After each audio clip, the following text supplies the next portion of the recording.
نزال المقاتل المغربي نبيل تايسون حريولي ضد خصمه الإيطالي نينو رايا.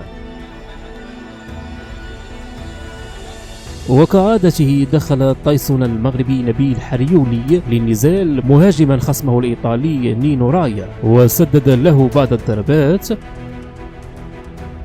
وأسقطه أرضا بطريقة رائعة.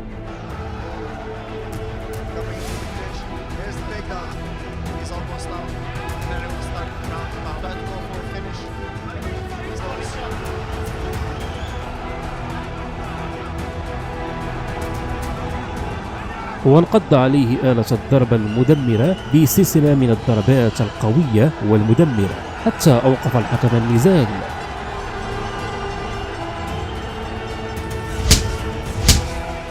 وانتهى النزال بفوز المقاتل المغربي نبيل حريولي بالضربة القاضية في الجولة الأولى.